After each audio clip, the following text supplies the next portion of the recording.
نصرت مرزا صاحب، پاکستان کی دفاعی مضبوطی کی بات ہو رہی ہے، اسی کے ساتھ ترقی ممکن ہے، آپ کیا کہنا چاہیں گے اس حوالے سے؟ دیکھیے، پاکستان کے جو ایک سیکورٹی اسٹیٹ ہے، اس میں دو رائے نہیں ہے. لوگ بہت سے اس بات پہ اعتراض کرتے ہیں، جی، لیکن یہ بات یاد رکھنا چاہیے کہ جب پاکستان بنا تھا تو ابھی تک انڈیا نے ہمیں قبول نہیں کیا ہے اور ہمارے مداخلت کرتا رہتا ہے.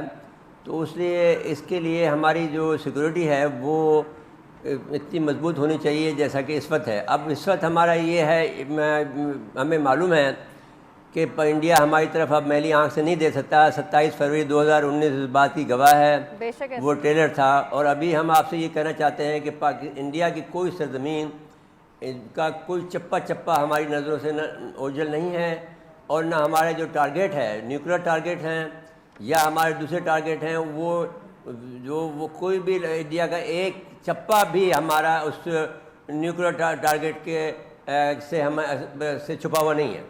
یہ کہنا ہے ڈاکٹر خالد احمد کدوئی، جنرل خالد احمد کدوئی صاحب کا، جو کہ ایس پی ڈی کے ڈی جی رہے ہیں، اب ایڈوائزر ہیں جی جی ڈیولپمنٹ کے، نیشنل سیکورٹی کمانڈ اتھارٹی کے. ان کا یہ کہنا ہے، جو کہ انہوں نے 24 اکتوبر کو یہاں کے ISSI میں خطاب کرتے ہوئے کہا، 24 مئی کو.